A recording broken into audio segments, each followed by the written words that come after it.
ألا تعبدون إلا الله وبالوالدين إحسانا صدق الله العظيم بلغنا رسوله النبي الأمين المكين المعين الكريم ونحن على ذلك لمن الشاهدين والشاكرين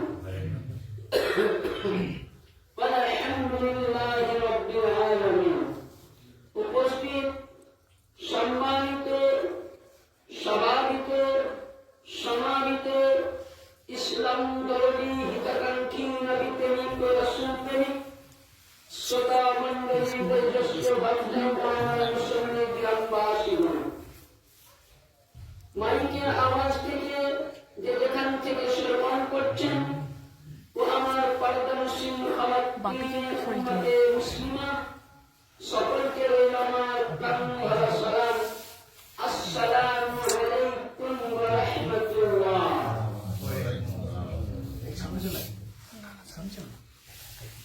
আলহামদুলিল্লাহ, সমস্ত প্রশংসা প্রশংসিত করুণাময় সেই মহান আল্লাহ পাকের জন্য, যে আল্লাহ পাক আমাকে আপনাকে সকলকে আজকে ঈসা আলাইহিস সালাম রূহে মাগফিরাত ইজলাস মাহফিল দুয়ার উপস্থিত হাজির হতে পেরেছি। তাই আল্লাহর দরবারে সকলে মিলে আমরা শুকরিয়া আদায় করি আর মুহাব্বতের সহিত জোরে মন করে প্রাণ করে বলি মরুতুলাল মদিনার হেলাল কালি কামলিওয়ালা নবী মুহাম্মদ রাসূলুল্লাহ সাল্লাল্লাহু তাআলা সাল্লামের প্রতি তিনার আল আওলাদ আহলে বায়াত বিশ্ব নবী আবির্ভাব কালে জগৎ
Time.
শ্রদ্ধেয় সম্মানিত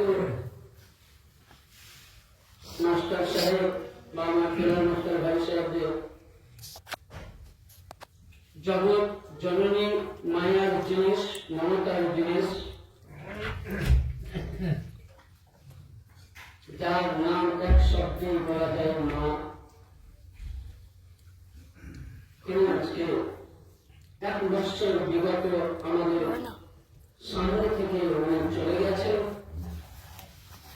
আজকে কিনা উদ্দেশ্যের আশায় এই মাহাতি দোয়ার মজলিস সাজানো হয়েছে। একটাই উদ্দেশ্য যে আল্লাহ পাকের কাছে আমরা প্রার্থনা করব যে আল্লাহ পাক যেন বিশ্বের জগতের নর নারী যারা ইন্তেকাল করেছেন তাদেরকে, এবং ইনার মা ইন্তেকাল করেছেন তিনাকেও যেন আল্লাহ পাক মাফ করে জান্নাতুল ফিরদাউস দান করে। সকলে আলহামদুলিল্লাহ। আরেকটা উদ্দেশ্য, যেহেতু তিনি সাথে সাথে আমার কোনো সম্পর্ক ছিল না, কিন্তু একটা সম্পর্ক ছিল তিনার মায়ের সাথে আমার, যেহেতু তিনি ছিলেন আমার পীর গুরু। মানে আমি যে দরবারের মুরিদ, সেই দরবারের উনি ছিলেন একজন আমার বড় ভাইয়ের পাশে, উনি ছিলেন একজন খাস মুরিদা। যাই হোক, সে সম্পর্কে আমি কোরআন থেকে আয়াতে পাক তেলাওয়াত করেছি, ইনশাআল্লাহ আলোচনা করবো। তার ইতিপূর্বে দু একটা কথা বলি, খুব মন দিয়ে শুনবেন। এই যে আমরা মাজলিস করি, আমরা যে মাজলিস করি, এই মাজলিসটা দেখুন কত উত্তম। আল্লাহ নবী সরকারে মদিনা বলছেন, মানুষ যখন চলে যায়, আজকে ধরুন আমার মাস্টার সাহেবের আপনি যান, ইনি দুনিয়া ছেড়ে চলে গেছেন, ইনার কোনো আমাল নামা কিন্তু খোলা নাই। আছে কি? একটু কথা বলবেন, আছে কি? আমি একটা করে কথা বলবো নাই। কিন্তু আল্লাহর রাসূল পয়গম্বর আকা মুস্তাফা বলছেন, মানুষ মরে যাওয়ার পর ভালো মন্দ দুটোই বন্ধ হয়ে যায়, কিন্তু তার 3টি দরজা খোলা থাকে। বলেন সুবহানাল্লাহ। কি কি? 1 নাম্বার, সর্বপ্রথম আমার নবী বলতেছেন ছেলের দরজা। 2 নাম্বার, সাদকায়ে জারিয়া। 3 নাম্বার, কোন নাজাতের রাস্তা। আল্লাহ নবীকে জিজ্ঞাসা করলেন, ইয়া রাসূলুল্লাহ, ইয়া হাবিবাল্লাহ, ছেলের রাস্তা বলতে কি? আমার নবী বলতেছেন, যদি কাউরির স্ত্রী মারা যায়, স্বামী যদি নামাজ পড়ে দুহাত তুলে দোয়া করে, রব্বুল আলামিন, আমার অর্ধাঙ্গিনী, আমার স্ত্রী, আমার হায়াতে সারিকা দুনিয়া ছেড়ে চলে গেছে, আল্লাহ তুমি ক্ষমা করো। আল্লাহ বলছেন, 1000 মজলিসের মধ্যে 1000 লোক যদি দোয়া করে, আর ওই সময় স্বামী যদি একটিবার বলে আল্লাহুম্মা গফিরলি আজওয়াজা, আল্লাহুম্মা গফিরলি আজওয়াজান, আল্লাহুম্মা গফিরলি আজওয়াজান, আল্লাহ তুমি আমার স্ত্রীকে ক্ষমা করো। আল্লাহ বলছেন, স্বামীর উপর কবুল করে স্ত্রীকে নাজাত দেওয়া হবে। 2 নাম্বার, স্বামী চলে গেছে, স্ত্রী জাহান্নামের পাটিতে বসে দোয়া করবে, আল্লাহ কবুল করবে। আর আমার নবী বলতেছেন, সন্তানের যদি মা চলে যায়, আর আল্লাহ নবী বলছেন, ওই সন্তান যদি কিছু না জানে, কোরআন শরীফের বিসমিল্লাহির রহমানির রহিম পড়ে আল্লাহর দরবারে বলে, রহমানুর রহিম, ওগো আল্লাহ দয়াময়, ওগো আল্লাহ ক্ষমাশীল, ওগো আল্লাহ তুমি প্রেমময়, তুমি রহমান, তুমি দয়াল। আল্লাহ তোমার ক্ষমার কোনো তুলনা নাই, তোমার রহমানের কোনো তুলনা নাই, তোমার দয়ার কোনো তুলনা নাই। ইয়া আল্লাহ, তুমি আমার আব্বা চলে গেছেন, আম্মা চলে গেছেন, দাদা চলে গেছেন, দাদি চলে গেছেন, নানি চলে গেছেন, আমার পূর্বপুরুষ আব্বার খানদান থেকে নিয়ে আমার মায়ের খানদান অবধি গেছে। আল্লাহ তুমি আমাদের এই পুরো খানদানকে ক্ষমা করো। আল্লাহ বলছেন, আরশে আযম কাঁপতে থাকে, সন্তানের দোয়া কবুল করে তার পূর্বপুরুষকে নাজাত দেওয়া হয়। আজকে কোন মজলিস? ছেলের দোয়ার মজলিস। আমাদের চাইতে ছেলের দোয়াটা আগে কি হবে? কবুল হবে। তার জন্য কোরআন বলছেন, ওয়াকাদা রাব্বুকা লা তা'বুদুনা ইল্লাল্লাহ। এই আমার বান্দারে, আল্লাহ ছাড়া কাউকে উপাসনা কি করিও না। ওয়াবিল ওয়ালিদাইনি ইহসানা, তোমার মা বাপের কি করো? ইহসান করো। তাহলে মা বাপকে ইহসান করতে কে বললেন? আল্লাহ। এবার বলুন, এটা কোন ভাষা? কোরআন। কোন মুসলমান যদি নামাজ পড়ে, খুব কথাটা বুঝবেন, কোন মুসলমান ধরুন নামাজ পড়ে, রোজা করে, হজ করেছে, যাকাত দেয়, সব কিছু কাজ করে কোরআনের কথা মেনে, কিন্তু মা বাপের প্রতি সন্তুষ্টি আদায় করেনি, তার ইবাদত কাজে লাগবে না? কিছু কাজে লাগবে? তাইলে কি হলো? কারণ কোরআনে পাকে আল্লাহ বলছেন, তোমরা আমি ছাড়া অন্য কারোর উপাসনা মালিক নয়, আর তোমরা মা বাপের ইহসান করো। শুধু এটা উম্মতে মুহাম্মাদীকে বলা হয়নি। আপনি ভাববেন এটা উম্মতে মুহাম্মাদীর জন্য না। কোরআনে পাক উদাহরণ সূরা আল বাকারা, এটা আগেকার নবীদেরকে বলা হয়েছে। মিসাকাহুম লা তা'বুদুনা ইল্লাল্লাহ, বনি ইসরাঈল লা তা'বুদুনা ইল্লাল্লাহ ওয়া বিল ওয়ালিদাইনি ইহসানা ওয়া যিল কুরবা ওয়াল ইয়াতামা ওয়াল মাসাকিন। মানে হে উম্মতে মুহাম্মাদী, এটা আমি বনি ইসরাঈল কওমকেও বলেছিলাম যে আল্লাহ ছাড়া উপাসনার মালিক কেউ নাই, মা বাপের ইহসান করো। ওয়া যিল কুরবা ওয়াল ইয়াতামা, যদি তোমার বাড়ির পাশে কেউ আত্মীয়র মধ্যে, বংশের মধ্যে যদি কেউ গুরবা থাকে, মিসকিন থাকে, তাকে তুমি সাহায্য করো। ওয়াল মাসাকিন, যদি পাড়াতে তোমার মিসকিন থাকে, আগে তোমার মিসকিনকে দাও। আমরা কি করছি? মিলে রাগ করবেন না, আমি কয়েকটা কথা বলছি তো হয়তো আমার উপর অনেকে রাগ করে যে মুফতি সাহেব মাদ্রাসার পিছনে লেগেছে। আমি মাদ্রাসার পিছনে লাগিনি ভাবছি। আমার বড় উদ্দেশ্য মাদ্রাসা নবীর ঘর, এটা আমিও জানি, আর আমিও মাদ্রাসা থেকে পড়ালেখা শিখেছি। কিন্তু আমার একটাই কথা হলো, আপনার বাড়ির পাশে একটা ছেলে এই ঠান্ডার সময় জামা বেরোলে ঠান্ডা কাটাতে পারে না, ঠান্ডাকে উপভোগ করছে। হ্যাঁ, আপনার বাড়ির পাশে একটা বিধবা নারী, স্বামী হারা, ছেলেরা খাবার দেয় না, অন্ন দেয় না, ওই মেয়েটি কুঁড়ো ঘরে একটা ভালো ল্যাববিহীন চাদরবিহীন রাত্রি কাটাচ্ছে। আপনি আমি করলাম কি, ওর দিকে নজর না করে আমি করলাম কি, 5,000 টাকায় মাদ্রাসায় দিয়ে আসলাম। এটা আপনার কোনদিনই কাজে লাগবে না। কারণ আমি বলি না, কোরআন বলতেছে ওয়াজিল কুরবা ওয়াল ইয়াতামা ওয়াল মাসাকিন।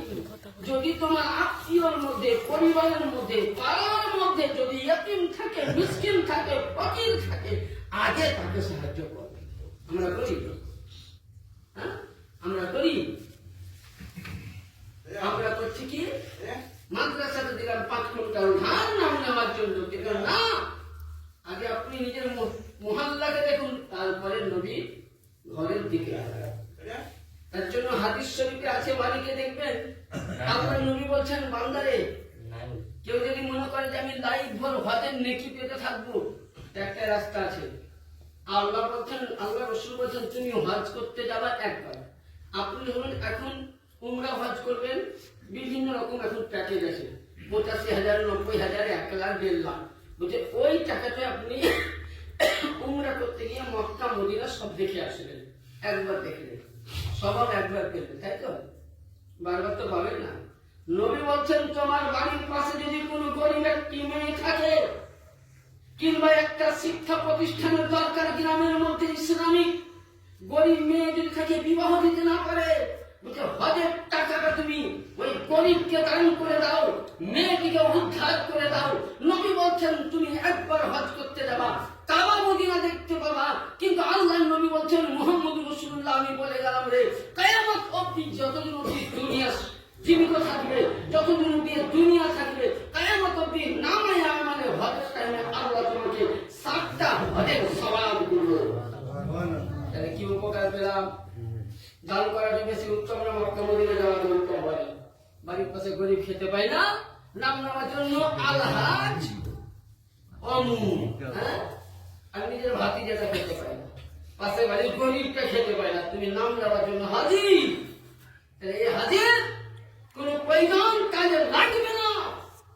আপনার বাড়ির পাশে গরিব খেতে পাই না, আপনি মাদ্রাসায় নিয়ে আসলেন 5,000, এ দাম বেকার। আগে গরিবকে দেখুন, আমি বলছি না, কোরআন বলতেছি। যদি মিথ্যা হয় তাহলে কিয়ামতের ময়দানে নবী মুস্তাফা বলেন, বাড়িতে যদি কোনো আলেম কথা বলে তাহলে যেভাবে দিলে পাছার মধ্যে ফেলে পড়া হবে। কারণ তাহলে কোরআন মোতাবেক চলতে হবে, আমাদেরকে রাসূলের সুন্নাহ মোতাবেক। তাহলে বুঝা গেল আল্লাহ নবী বললেন মানুষ মরে যাওয়ার পর 3টি দরজা খোলা থাকে। সন্তান, আমি প্রতিটা সন্তানকে বলবো পিতা মাতার জন্য দোয়া করবে। তাহলে দোয়া করতে গেলে কি করতে হবে? আমাদেরকে নামাজ পড়তে হবে, তাই তো? না করতে হবে না?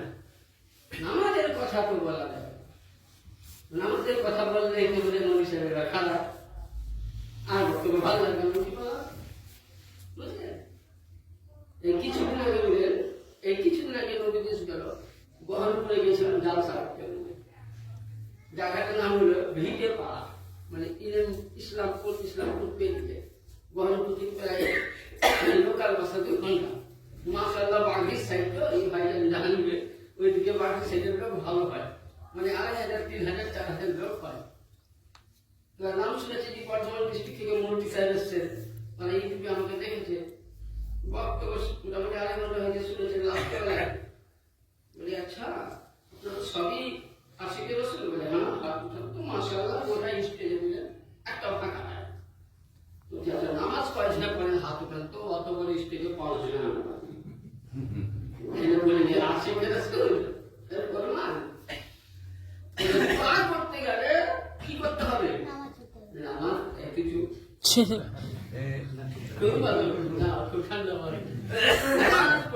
নামাজ না পড়লে আমাদের কোনো গতি নাই। এই যে ছেলেটা বলছে নামাজ, এনার কর্তব্য হবে না ছেলেটা আপন থেকে আদর্শ দিতে হবে। তাহলে নামাজের আদর্শটা কে দিবে? পিতা মাতা, তাই তো? যেমন আমাদের ইনি মাস্টার মশাই ছিলেন, উনি একটা মাস্টার মশাই। মাস্টারদের কাজ কি? ছেলেদেরকে আদর্শ দেওয়া। কোরআন হাদিস বলতেছে ইলম অর্জন করা ফরজ। যদি তোমাকে জ্ঞান অর্জন করে চীন যেতে হয়, 3 শহরও যাও। দুনিয়াবি জ্ঞানের দরকার, তার সাথে সাথে ইসলামিকও বেশি দরকার। কারণ আপনার মধ্যে ইসলামী আদর্শ না থাকলে তাহলে ছেলের কাছে জীবনে কোনদিন ভাতের আশা পাবেন না, কোনদিনই পাবেন না। তাহলে ছেলেকে নামাজের আদর্শ দিতে হবে, কোরআন দিতে হবে। পৃথিবীর মধ্যে আজকে মাস্টার সাহেবের আব্বা মারা গেছেন, আপনি বলবেন এতিম। মা মারা গেছেন এতিম, কিন্তু আমি বলবো এতিম নয়। এবার আপনি বলবেন কেন এতিম নয়? আমি নয়, নবীর হাদিস বলতেছি। মানে একটা কথা বলে আর বেরিয়ে যায় আমাদের মুক্তি। হযরতে মাওলানা মুশকিল কুশা হায়দারে কাদার জামাতে পয়গম্বর ফাকাহেদা খায়বার ইয়াদুল্লাহ আলিউল্লাহ ওয়াসিউল্লাহ ফালিউল্লাহ নাসিবুল্লাহ শেরে খোদা মাওলানা মুশকিল কুশা আলাইহিস সালাম বর্ণনা করছেন। কি বলছেন? লাইসা ইয়াতিমুল লাযী ক্বাদ মাতা দাম। এটা দেখবেন মাদ্রাসার লাইনে হাদিসের কিতাব, কিন্তু মৌলবী লাইনের কিতাবে পড়ানো হয়, যেটা আপনার মৌলবীতে বলা হয় সাদেসা, মানে 7 ক্লাস। আর এই ভাষায় সাদেসা বলা হয়। 7 ক্লাসে পড়া হয়। কিতাবটা খুবই হার্ড, মানে যেমন তেমন মৌলবী সাহেব পড়াতে গেলে বলেন 14 ক্লাস করে পানি খায়, মানে আরবি ব্যাকরণ। কিতাবটার নাম হলো মাজানিউল আদাব, মানে আদবের বই হাদিস বলা আছে। বইটা ছোট, এর ব্যাখ্যা যদি কিনতে যান তো অনেক কয়টা বই হয়ে যাবে। খুব জোর আপনার বইটা 100 পৃষ্ঠা। ওটা লাইসা ইয়াতিমুল লাযী ক্বাদ মাতা ওয়ালিদু। মাওলানা বলছেন নবীর মুখে শুনেছি যার পিতা মাতা মারা গেল সে কিন্তু পরিচিত ইতিম। ইতিম নয়, মানে আমি নয়, রাসূল বলছেন আজকে আমার পিতা মারা গেছে আমি ইতিম, দুনিয়াবি ইতিম। কিন্তু নবী বলছেন না, লাইসা ইয়াতিমুল লাযী ক্বাদ মাতা ওয়ালিদু, যার পিতা মাতা মারা গেল সে ইতিম নয়। তো নবীকে বলছেন ইতিম কিসের? ইলম ওয়াল হিসাব। নবী বলছেন যার মধ্যে কোরআন নাই, যার মধ্যে ইসলাম নাই, যার মধ্যে সুন্নাহ নাই, যার মধ্যে নবীর মুহাব্বত নাই, সেই হলো পরিচিত ইতিম। তাহলে আমরা কিসের ইতিম হলাম? আমাদের মধ্যে কোরআন নাই, আমাদের মধ্যে ইসলাম নাই, আমাদের মধ্যে হাদিস নাই, আজকে প্রতিটা ছেলেকে জিজ্ঞাসা করেন খেলোয়াড়দের নাম বলতো বুঝে এক করতে কি সৈরব বৈরব টাঙ্গুরি হাঙ্গুরি কত নাম বলবে, হ্যাঁ বলে না। কিন্তু ছেলেটাকে বলেন 5 কালেমা বলতো, জানি না। আরে উচ্চ দূরের কথা, বিয়ে 5 করা ছেলে বিয়ে করতে আসছে, তোকে বলছি ভাই কালেমা পড়ে আপনি আস্তে আস্তে বলেন, আমি আস্তে আস্তে বলি কালেমাটা পড়ে নেই। বিয়ে পাস মাস্টার ডাক্তার, কিন্তু কালেমা জানেন মুসলমান। যার মধ্যে 5 কালেমা নাই সে মুসলমান, যার মধ্যে ইমানে মুফাসসাল ইমানে মুজাম্মাল নাই সে কি করে মুসলমান হতে পারে? আমার কথাগুলো শুনতে খুব খারাপ লাগে, কিন্তু বাস্তবকে আপনি লক্ষ্য করবেন যে মুক্তি সাহেব তাহলে মুসলমান হওয়ার মধ্যে লাইসা ইয়াকিমুল লাযী কাদ মাতা ওয়ালিদু ইন্নাল ইয়াকিম ইলমু ওয়াল হিসাব। যার বাবা মা মারা গেল সে ইতিম নয়, যার মধ্যে কোরআন নাই, যার মধ্যে ইলম নাই, যার মধ্যে হাদিস নাই, যার মধ্যে নবীর সুন্নাহ নাই, সে হলো আসল ইয়াতিম। তাহলে আমরা ইতিম হয়ে আছি কোন দিক দিয়ে? ইসলামে জ্ঞান দিয়ে। তাহলে আমাদের কর্তব্য কি? ছেলে মেয়েকে আমাকে কোরআন শিক্ষা দিতে হবে, ছেলে মেয়েকে আমাকে নামাজ শিক্ষা দিতে হবে, ছেলে মেয়েকে আমাকে হাদিসের জ্ঞান দিতে হবে। এবার আসুন পিতা মাতা,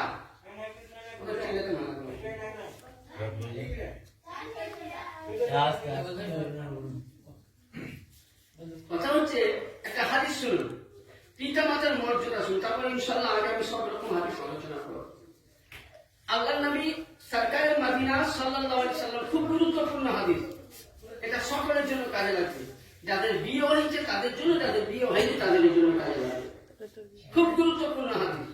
হাদিসের রাবি মাওলানা আলী মুশকিল কুশা, নবী চাচাতো ভাই বাবা, তিনি বলছেন যে আল্লাহর নবীর দরবারে একজন রাবি আসলো, মানে মদিনাবাসী আসলো, বলে ইয়া রাসূলুল্লাহ ইয়া হাবিবাল্লাহ, আপনারই একজন সাহাবী যার নাম হযরতে আব্দুল্লাহ বিন সালাম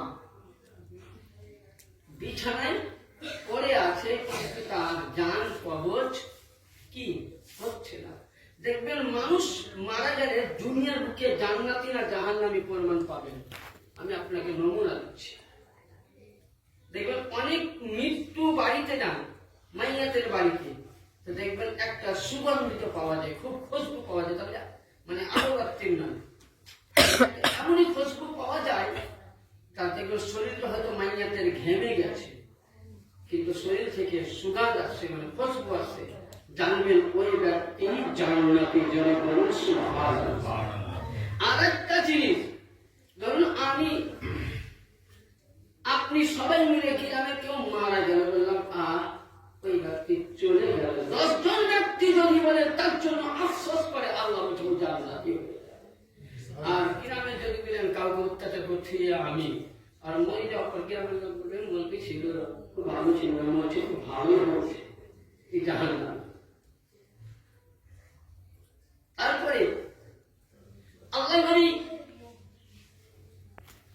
রমনা দিলেন হযরতে আব্দুল্লাহ বিন সালামের বাড়িতে নবী চটকে উঠে দাঁড়ালেন, সাহাবারা দাঁড়িয়ে, নবী পাক তার মাথার কাছে গিয়ে বলছেন, পড়ো আশহাদু আল্লা ইলাহা ইল্লাল্লাহ ওয়া আশহাদু আন্না মুহাম্মাদান আবদুহু ওয়া রাসূলুহু। হযরতে আব্দুল্লাহ বিন সালাম জবান খুলছে না। নবী কয়বার বললেন? 3 বার। তো নবী কি আদেশ করলেন? যে মাইয়াতের সামনে গিয়ে কালেমা শরীফটা পড়ো, তাই তো? আর আমরা করি কি, যদি বলে অমুক সাহেব কালেমা পড়বো, আমি যদি বলি না পড়বো না, তো বেঈমান হয়ে মারা যাবে, বুঝলে, তার সামনে পড়ো, তাকে কিছু বলো না। তো এরকম উনি কালেমা পড়তে বললেন, না মুখে আওয়াজ নাই। নবী পাক হযরত সাইয়্যিদিনা বিলাল হাবশী রাদিয়াল্লাহু তাআলা আনহুকে ডাকলেন, বলে বিলাল, বলে লাব্বাইক ইয়া রাসূলুল্লাহ ইয়া হাবিবাল্লাহ, নবী গোলাম হাজির। বলে হযরত আব্দুল্লাহ বিন সালামের স্ত্রীকে ডাকা হলো। আল্লাহর নবী তাকে জিজ্ঞাসা করছেন, হে সালামের স্ত্রী, বলো তুমি আজকে তোমার স্বামী মৃত্যুর অবস্থায় জান কবজ হচ্ছে না, রূহ পারওয়াজ হচ্ছে না, তুমি আজকে বলো তোমার স্বামী কি অন্যায় করেছে? হযরতে আব্দুল্লাহ বিন সালাম বলতেছে, আব্দুল্লাহ বিন সালামের স্ত্রী বলতেছে, বলে হুজুর ইয়া রাসূলুল্লাহ, আপনার হকের কসম, আপনার সত্যের কসম নবী গো, আমার স্বামীর মতন জগতের নামাজি একটা কেউ ছিল না। সুবহানাল্লাহ। বলছে আমি কোন সময় পাঁচ ওয়াক্তের নামাজে আমি দেখেছি আমার স্বামীকে 5 বার উনি সাদকা করেছেন। আমার স্বামী যখন যা খাবার খেয়েছেন, মিসকিন ফকির না হলে উনি খাবার একটাও নিওয়ালা মুখে পাবেননি। আমার স্বামী বাড়ির পাশে গরিব আছে, গরিব কাজে উনি সাহায্য করেছেন। আমার স্বামী কোন বস্ত্রহীন আছে, তাকে বস্ত্র দান করেছেন। আমার স্বামীর এত রক্তলিকা ছিল, ভূমিহীন থাকলে তাকে ভূমি দান করতো, মানুষ বিপদে পড়লে আগে দাঁড়াতো। আমার স্বামীর মতন আজকে আমার বিয়ে হওয়া কমসে কম হুজুর 30 থেকে 25 বছর হলো, কিন্তু জীবনে আমার স্বামীকে অন্যায় করতে দেখিনি। আমার স্বামী ফজরের নামাজ পড়েছেন, কোরআন তেলাওয়াত করেছেন, ইশরাকের নামাজ পড়েছেন, আবার তাসবিহের নামাজ পড়েছেন, আওয়াবিনের নামাজ পড়েছেন, জওয়ালের নামাজ পড়েছেন, জোহরের নামাজ পড়েছেন। সারাটি দিন মানুষ সারাটি রাত, রাত্রির মধ্যে 2 ঘন্টা আরাম করতেন, আল্লাহর ইবাদতে মশগুল থাকতেন। তো নবী বলছেন যখন এতই ইবাদত করেছে, বলে হুজুর কতবার যে কাবা চুমেছে আমি নিজেও জানি না, কতবার হজ করেছে আমি নিজেও জানি না। বলছে এত যদি নেককার হলো, তো এর জান কেন কমে হয় না? আল্লাহ নবীকে বলছে ইয়া রাসূলুল্লাহ, আমি বলতে পারবো না। নবী হলেন পামা হুয়া আলা বাইবেদা, নবী মনের খবর কি জানতে বলুন। সুবহানাল্লাহ। কোরআন এখন সময় হযরতে আলী এবং হযরতে বেলাল হাবশিকে নবী বললেন, ইনার মা কোথায় আছে তালাশ কর। কোমন দিয়ে হাদিসটা শুনবেন, এটা কোনো কবিতা বা বানোয়াটি কিতাব নয়। কিতাবটা যদি কাউরি কোন ইমামের কাছে থাকে তো দেখে নেবেন, রাওয়াজাতুন নাসিহিন, রাওয়াজাতুন নাসিহিন কিতাবের মধ্যে আছে, হাদিসের মধ্যে। এটা ইমাম বুখারী আগেকার কিতাবের। তো এখনো সময় হযরতে বেলাল হাবশি রাদিয়াল্লাহু তাআলা মাওলা আলী কারামাল্লাহু তাআলা ওয়াজহুল কারীম, 2 জনে ওনার মাকে আদরে যত্ন করেন। আল্লাহর নবী, দয়ার নবী, মায়ার নবী, প্রেমের নবী। এখন সময় নবী হাত জোর করে বলছে, আম্মা জান আপনার ছেলে কি এমন অন্যায় করেছে? তো উনি বলছেন আমার ছেলের মতন নামাজি জগতে কেউ ছিল না, এক কথায় আমি যেগুলো বললাম। তো নবীকে বলছেন ইয়া রাসূলুল্লাহ, ইয়া হাবিবাল্লাহ, দয়ার নবী, আব্দুল্লাহ বিন সালামের সবই ঠিক, কিন্তু আমি আব্দুল্লাহ বিন সালামকে জীবনে কখনো মাফ করব না। কি বললেন? মাফ করব না। কে বলছেন? মা। আচ্ছা বলেন, এত নামাজ পড়ে আছে কাজে লাগলো? কথাটা খুব বুঝবেন। হাদিস থেকে বলছি, কোরআনে আছে, আমি কোরআনের তাফসীর হাদিস মিলাচ্ছি। এত নামাজ কাজে লাগলো? মহা করে লাগলো কি? না, লাগলো না। এত রোজা কাজে লাগলো? হজ জাকাত করে না কাজে লাগলো? না। শুধু এটা নয়, নবী একটা হাদিস বলেছেন মিসকাত শরীফের মধ্যে, কি বলেছে? যে আমার উম্মত ওইখান অবধি অতক্ষণ উম্মত হতে পারবে না। হাদিস কোরআন তরজমা দিচ্ছি, কতক্ষণ অবধি? বলছে এক ইমাম মুয়াজ্জিন, এক ইমাম মুক্তাদির সঙ্গে ভালোবাসা যদি না থাকে, এক মুক্তাদি ইমামকে যদি না ভালোবাসে, ইমাম মুক্তাদিকে যদি না ভালোবাসে, ছেলে পিতামাতাকে যদি ভালোবাসা না দেয়, আর পিতামাতা যদি ছেলের হক আদায় না করে, গ্রামবাসী এক মুসলমানের সঙ্গে যদি মিল না থাকে, সে বলছে যতই বড় নামাজি হোক হাজি হোক আমার উম্মতি হতে পারবে না। যে নবীর উম্মত হতে পারবে না, সে মুসলমান কিসে? হ্যাঁ, সোজা কথা। তো আল্লাহ নবী বলছেন আপনি যেন কেন মাফ করবে না? বলে হুজুর আমি এই কারণে মাফ করব না যে হযরত আব্দুল্লাহ বিন সালাম সবই ঠিক ছিল, কিন্তু স্ত্রীর কারণে আমাকে সে আলাদা পৃথক করে দিয়েছিল। আমাকে কোনোদিন দেখতে পারতো না, আমার প্রতি কোনোদিন শ্রদ্ধা রাখেনি, এমনকি আমাকে একটা দানাও কিন্তু খেতে দিত না। লক্ষ্যটা করেছেন উনি যে সাহাবী, আপনার মতন আমার মতন সাধারণ নয় যে নবীকে দেখলো সে জান্নাতি। কি কথাটা খারাপ না? সঠিক না বলুন? নবীকে দেখা মানে সাহাবী, তাদের জীবনের গুনাহ মাফ হয়ে যায়, কিন্তু সবই ঠিক। মাকে খাবার না দেওয়ার কারণে, মাকে না ভালোবাসার কারণে আল্লাহর নবী বলছেন বেলাল, আলী বলে ইয়া রাসূলুল্লাহ, যাও জঙ্গল থেকে কাঠ নিয়ে এসো। মা যখন মাফ করবেই না, নবী এক গাদা কাঠ আনলেন, একটা আখড়া তৈরি করলেন, কাঠটাকে লাগিয়ে নবী আগুন ধরিয়ে দিলেন। নবী বলছেন চারজন চারটা হাত পা ধরো আব্দুল্লাহ বিন সালামের, আর আগুনের মধ্যে ফেলে দাও। বলছেন মা, তখন ওনার মা জননী বলছেন হুজুর কি করবে? বলে আপনি যখন ছেলেকে মাফি করবেন না, তখন ওই ছেলে জাহান্নামে পড়বে আর আপনি জান্নাতে যাবে কি করে দেখতে পারে? দেখবেন মা কার নাম? মা ওই ব্যক্তি। আজকে আপনি আমি বুঝবো না, যাদের মা চলে গেছে তাদেরকে জিজ্ঞাসা করুন মা চলে যাওয়ার ব্যাখ্যা। মা যাওয়ার